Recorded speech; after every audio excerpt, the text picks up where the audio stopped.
Hola, vamos a hablar el día de hoy sobre regresión lineal múltiple. El modelo que vamos a emplear es y sub i, variable aleatoria, igual a beta sub 0 más beta sub 1 x sub i 1 más etcétera hasta beta sub k x sub i k más epsilon sub i y va desde 1 hasta n. En este modelo queremos relacionar k variables x.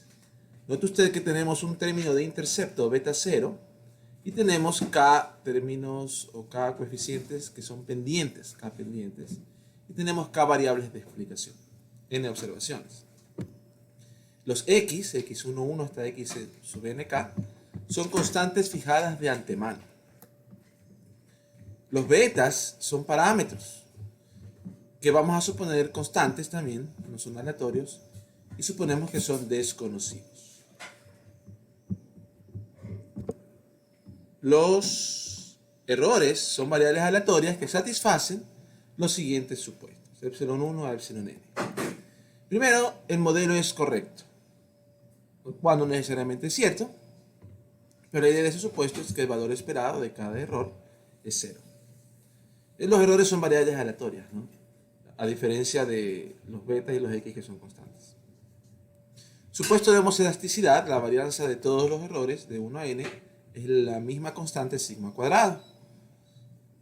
Cada error no tiene su propia varianza, sino que todos tienen la misma varianza. Supuesto 3, supuesto de independencia. Epsilon sub i y epsilon sub j son independientes, cuando i es distinto de j. Y cuarto supuesto, el supuesto de normalidad. Los errores, epsilon sub i de 1 hasta n, tienen una distribución normal. ¿Ok? Bajo estos supuestos, tenemos que y sub i sigue una distribución normal, con media beta 0 más beta 1 x y 1 más beta k x y k, es decir, no son idénticamente distribuidos, pero sí son independientes. Y varianza sigma cuadrado, todos tienen la misma varianza. Y también bajo estos supuestos de arriba, se puede probar que si i es distinto de j, la covarianza entre y y j es 0. El número de parámetros es k más 1, porque hay k pendientes más un intercepto, serían k más un parámetro. Le llamamos el número de parámetros p. Ahora vamos a hacer la representación matricial del modelo de regresión lineal múltiple. Primero definimos dos vectores, el vector xy. Note que este x es negrita en comparación con estos. Xy vector tiene, el primer elemento es un 1, que tiene que ver con el intercepto, y contiene xy1 hasta xyk. Este es un vector en RP, un RK más 1. Y el vector de parámetros beta, que contiene el intercepto y las k pendientes. Otra vez es un vector en RP. El modelo de regresión lineal múltiple entonces se puede escribir de la siguiente manera. Y sub i es igual a x sub i transpuesta. Note que este vector que es columna, lo hacemos fila, por el vector columna beta. Al hacer el vector fila por el vector columna, ¿qué es lo que sucede? Se multiplica, ¿no? 1 por beta 0, x y 1 por beta 1, x y 2 por beta 2, etc.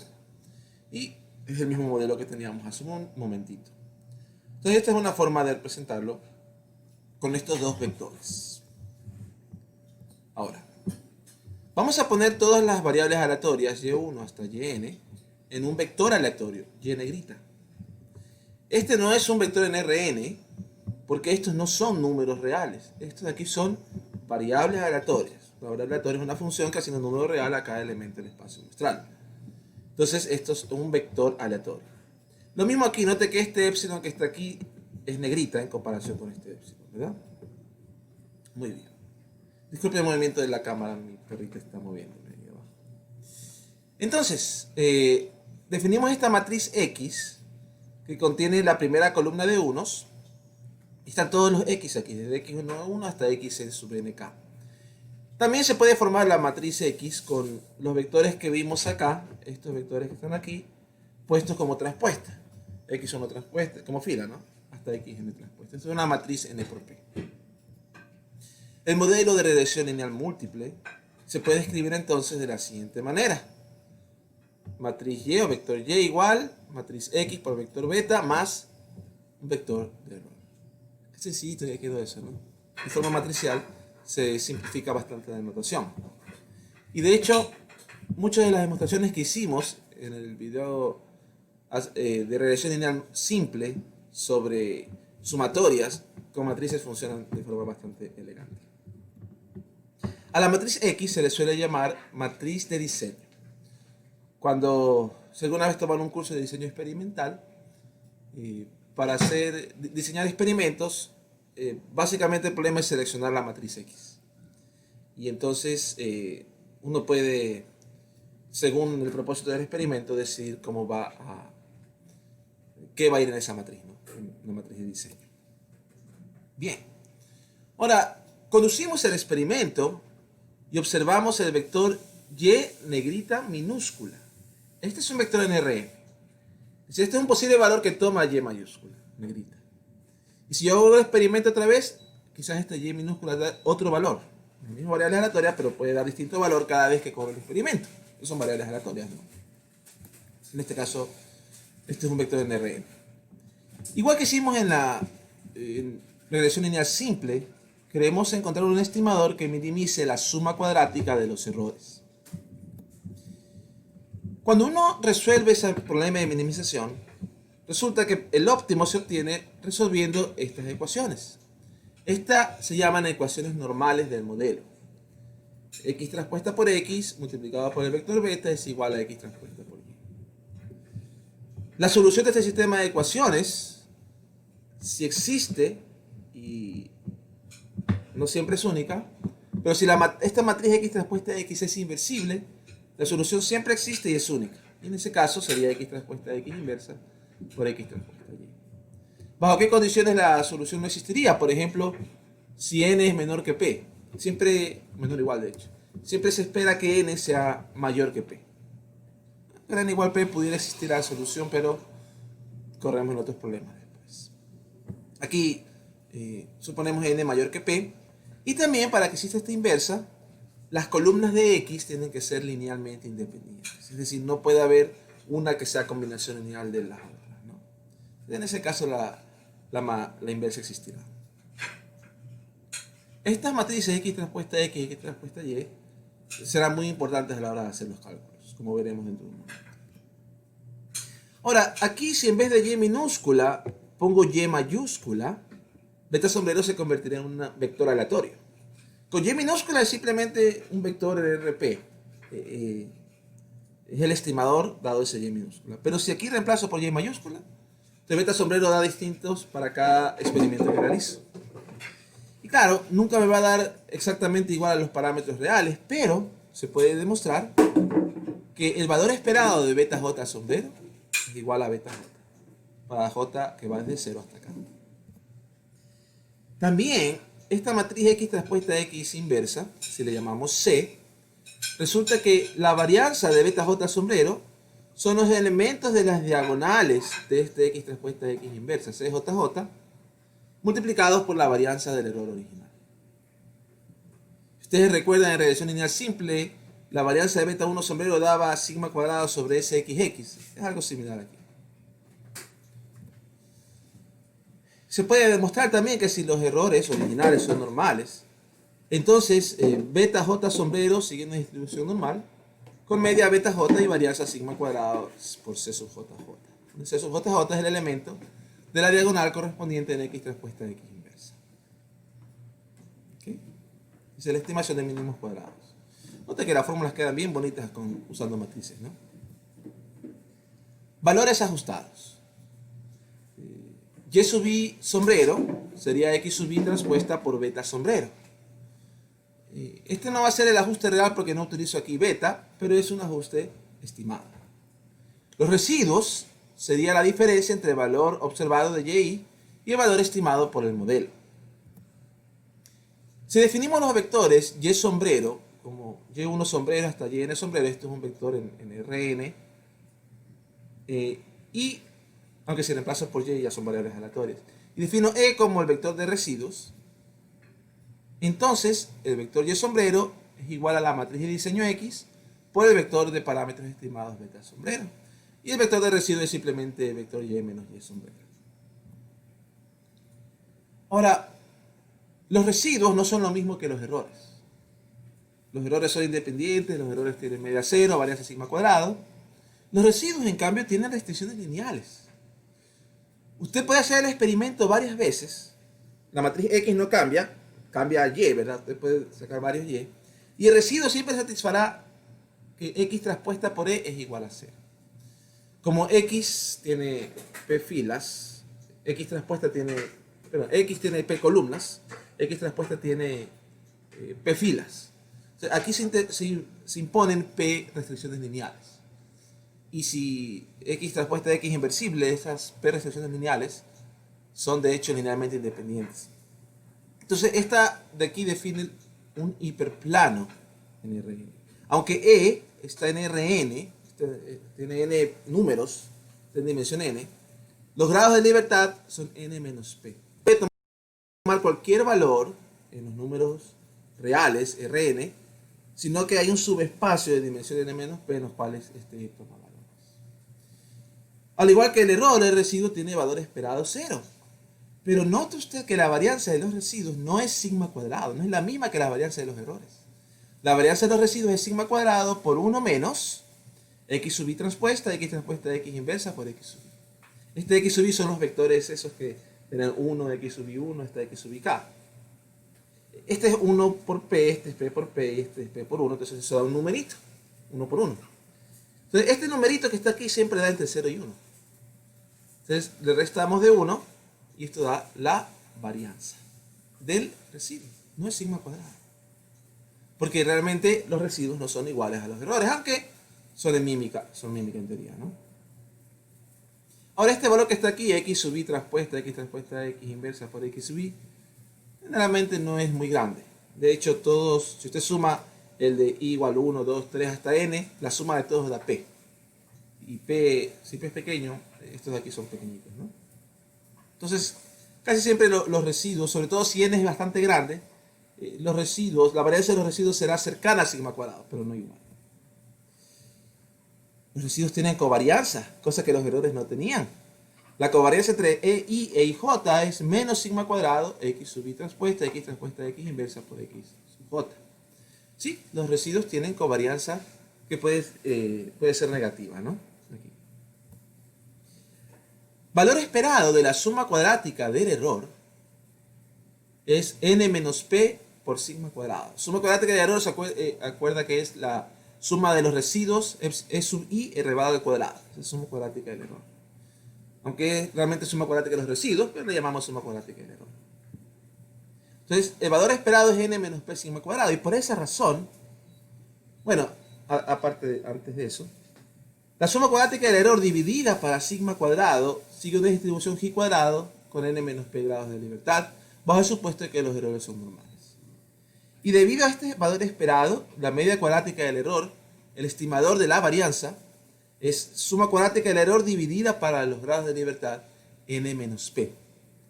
Porque aquí, al dividirlo para n menos p, me quedará que el valor esperado de la media cuadrática del error es sigma cuadrado. Si no lo divido para n menos p, si lo divido para n, entonces no me va a quedar una estimación que en promedio es de sigma cuadrado, ¿no? Bien. Entonces ya nos damos cuenta de las diferencias con regresión lineal simple. Suma cuadrática de regresión, esa regresión lineal simple la definimos, ¿no? Sumatoria de y sub i sombrero menos y barra al cuadrado. Esa sumatoria tiene p menos 1 grados de libertad. Uno puede demostrar que los términos y sombrero menos y barra los pongo en un vector desde 1 hasta n, y aunque está en Rn, solamente puede pertenecer a un subespacio de dimensión p menos 1. Ahora, para ver más características de la suma cuadrática de regresión, vamos a definir aquí beta tilde como el vector de pendientes. Están todos los coeficientes beta excepto beta 0. Desde beta 1 hasta beta k. El vector beta original es el beta 0, el intercepto, unido con el vector de pendientes. Y entonces, el valor esperado de la suma cuadrática de regresión es p menos 1 sigma cuadrado más el vector de pendientes transpuesta por la matriz S por el vector de pendientes. Donde la matriz S es una matriz K por K, que hace las veces del SXX en regresión lineal simple. Este contiene las sumas de... ¿Se acuerdan que en regresión lineal simple teníamos xy menos x barra al cuadrado y xy menos x barra por y menos y barra? Es ese tipo de sumas, pero calculada entre los x. xj con xq, aquí en este caso. De hecho, si esto S le divido para n menos p, nos queda la matriz de varianzas y covarianzas de los x. Perdón, para n menos k. Me queda la matriz de varianzas y covarianzas de los x.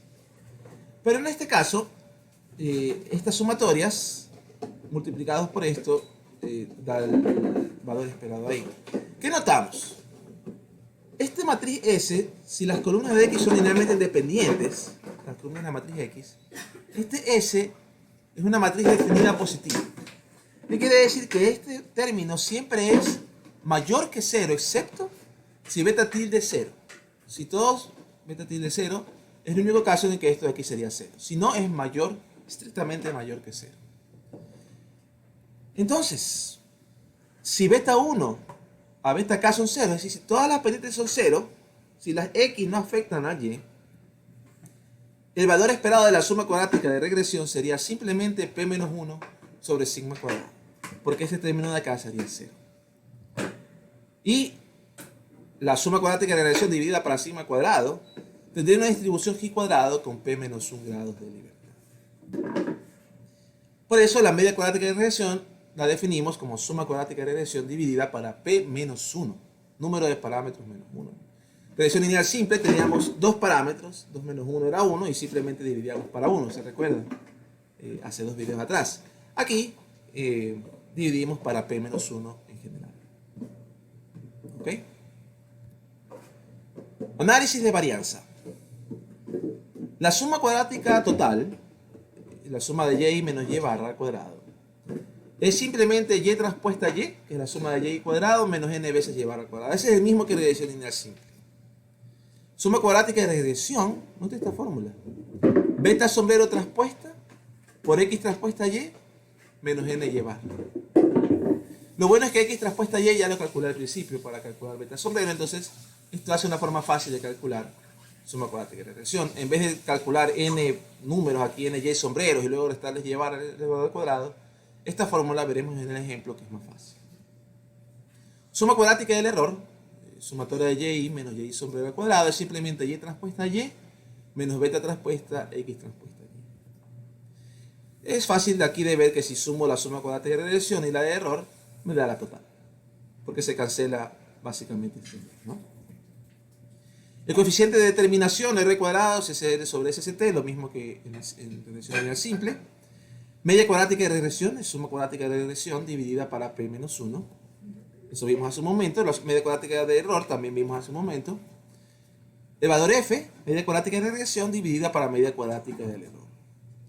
Si todas las pendientes son 0, beta 1 a beta k son 0, entonces f sigue una distribución f con p menos 1 grados de libertad en el numerador y n menos p grados de libertad en el denominador.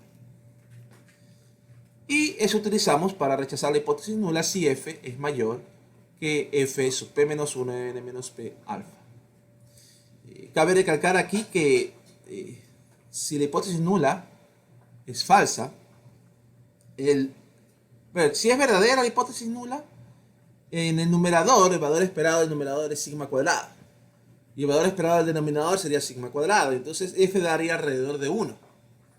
Pero si la hipótesis nula es falsa, se acuerda que la media cuadrática, en la suma cuadrática de regresión tenía este valor, que está aquí, forma cuadrática, que será mayor que 0, y lo que va a hacer es que MCR sea también bien grande, ¿no?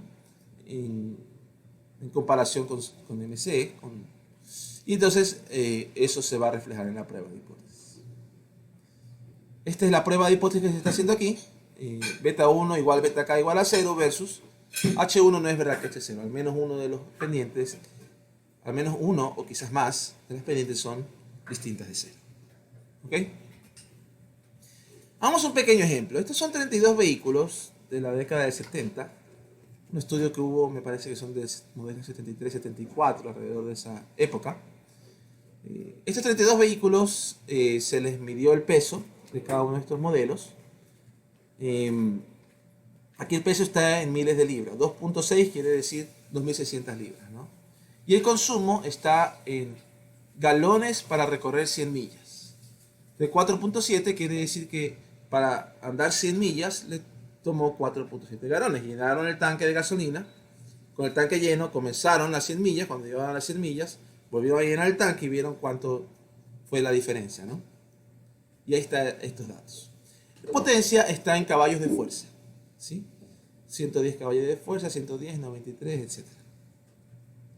Consumo son 4.4, 5 punto algo, 6 punto algo, hasta 9 punto algo hay, ¿no? 7 punto algo por aquí. Los pesos son de 2.600, 4.000, 3.000, 5.000, creo que 5.300, son 4.000, ¿ves? El más pesado. 4 toneladas, pero no métricas, sino 4 toneladas inglesas. ¿Ok? Ahí están los modelos a que corresponde cada uno de esos. Bien. Ahora, aquí he hecho un gráfico del peso versus el consumo. El consumo de gasolina depende de cuánta energía le toma el carro recorrer las 100 millas. La energía es proporcional a la fuerza y la fuerza es proporcional al peso. Entonces se espera que el consumo sea proporcional al peso, por eso una línea recta pareciera ser aquí lo adecuado. Pero note que no es una línea recta perfecta. ¿Por qué? Porque hay factores que no se han tomado en cuenta, ¿no? Quizás la forma de conducir, las llantas, el tamaño del vehículo, la distancia entre las llantas, el tipo de llanta que utiliza cada vehículo, entre otras cosas, ¿no? Número de carburadores, velocidades, cuántas velocidades tiene, etc. Y en esa época los vehículos tenían a veces más de un carburador. Ahora tenemos inyección, ¿no? Pero ahí está, peso versus consumo. Una línea recta aproximada, pero no exacta. Aquí le ajusté un modelo de regresión. Note que el R cuadrado da 0.79. Como no es una línea recta exacta, solo el 79% de la variabilidad en consumo es explicada por el peso del vehículo. Todavía hay un 21% de variabilidad que no explica el modelo. Y note aquí la pendiente, 1.49, casi 1.5. Es decir, por cada 1000, recuerda que esto es miles de libras, ¿no? Por cada 1000 libras extras de peso, toma 1,5 galones adicional para recorrer 100 millas. Es lo mismo, pero en vez de peso aquí puse potencia, ¿verdad? Parece ser que un carro entre más potencia tenga, consume más. 100 caballos de fuerza está por aquí, 200 caballos de fuerza por acá, 300 caballos de fuerza por acá. La recta ajustada solo tiene un R cuadrado del 50.58, solo el 58% de la variabilidad del consumo es explicada por la potencia. Note aquí, ¿no? 0.018, chiquitito. Pero acuérdense que el peso teníamos 2, 3, 4. Aquí en potencia tenemos 100, 200, 300. Punto 0.18 es el aumento en consumo por cada caballo de fuerza. Si aumento 100 caballos de fuerza, se aumentaría 100 veces 0.018, que sería 1.8. Es decir, por cada 100 caballos de fuerza adicionales, el consumo para recorrer 100 millas aumenta en 1.8 galones. Ahora, ese aumento es sin importar cuánto es el peso. Y el aumento de acá es sin importar cuánto es la potencia. Es decir, si usted aquí compara un carro de 3.000 libras y uno de 4.000 libras, compara el consumo promedio, la diferencia será 1,5 galones. No importa cuánto sea la potencia. Te mezcla las potencias ahí. Ahora, ¿podemos mejorar este 79% y este 58% si usamos las dos variables? Bueno, aquí queremos ajustar este modelo. Beta 0 más beta 1 x1 más beta 2 x2. x1 es el peso, x2 es la potencia. Tamaño de muestra 32. Las matrices las formamos. La matriz Y son todos los consumos, 32 consumos puestos en un vector. Y la matriz X, la matriz de diseño, columna de unos, el vector aquí de pesos, y aquí van los caballos de fuerza, la potencia. Este Esta es una matriz de 32 por 3, esta es una matriz de 32 por 1. Entonces hacemos los cálculos, ¿no? X transpuesta X, X transpuesta Y transpuesta Y. Y transpuesta Y es la suma de Y cuadrado. X transpuesta Y, como X es 32 por 3, X transpuesta sería 3 por 32. Y es 32 por 1, entonces queda 3 por 1. Aquí similar, ¿no? 3 por 32, 32 por 3, queda 3 por 3. Esto contiene toda la información que necesitamos. Por ejemplo, aquí está n. Siempre que la primera columna de x sea unos, aquí queda n. Esta es la suma de todos los x1, la suma de todos los pesos. Es 102. ¿Por qué? Porque como la primera columna de x es unos, la primera fila de x transpuesta es una fila de unos. O sea, multiplicarle por la correspondiente columna de x quedará simplemente la suma, ¿no? 1 por el x, 1, 1, 1 por x, 2, 1, 1 por x, 3, 1, etc. Entonces esta es la suma de los pesos y esta es la suma de los caballos de fuerza en las potencias. Y este que está aquí, 173, es la suma de los y's. Este que está aquí es la suma de y por x1, consumo por peso. Y este que está aquí es la suma de y por x2, consumo por potencia. Este que está aquí es la suma de x1 cuadrado, la suma de peso al cuadrado. Y este que está aquí es la suma de peso por potencia. La matriz asimétrica de x transpuesta a x, ¿no? Entonces, esto lo utilizo para calcular, por ejemplo, las medias. La media es la suma, la media de peso es la suma de los pesos dividido por 32 da 3.2. La media de potencia, suma de las potencias dividido por 32, 146. La media de los yes, suma de los yes dividido por 32, 5.4. Nota que estas matrices son claves. Y veremos que una vez que usted hace estos tres productos matriciales, todos los demás cálculos se basan en esos tres. Entonces, es importante hacer estos y ya después el resto, ya no hay que hacer tantos cálculos, ¿no? En un examen, si les ponemos un tamaño de muestra quizás de 10 o 15, esto es lo que más tiempo le va a tomar. Una vez que tiene esas tres matrices, esta matriz, esta es una matriz 1 por 1, entonces puede hacer todos los demás cálculos. X transpuesta a X inversa. Esta sí puede tomarles un tiempo. Invertir una matriz 3×3, Gauss-Jordan, les puede tomar un tiempo, ¿no? Y esto es la matriz. Noten las diagonales, .38, .0595, .00012. Recuerden que esas diagonales multiplicadas por la varianza del error darían las varianzas correspondientes, ¿no? De los beta 0 sombrero, beta 1 sombrero y beta 2 sombrero. Los estimadores entonces, beta sombrero, X transpuesta X inversa, por X transpuesta Y, aquí está la inversa, acá está X transpuesta Y, multiplico matricialmente y nos queda eso. ¿Qué quiere decir? .63 es el intercepto. 1.14 es la pendiente del peso. Es decir, cuando usted aumenta el peso en 1000 libras, el consumo aumenta en 1.14, pero, ¿en qué es diferente eso de lo que vimos hace un ratito? 1.14 manteniendo la potencia fija. Es decir, si usted tiene dos vehículos con la misma potencia, pero cuya diferencia en peso es 1000 libras, la diferencia promedio en el consumo es 1.14. Eso de mantener la potencia fija no lo teníamos antes. Pero aquí, en estas pendientes tenemos. Esta es una pendiente que depende de mantener la otra variable fija. .007. Por cada caballo de fuerza adicional, el consumo aumenta en .007 galones, manteniendo el peso fijo. Si comparamos dos carros del mismo peso, pero con un caballo de fuerza adicional.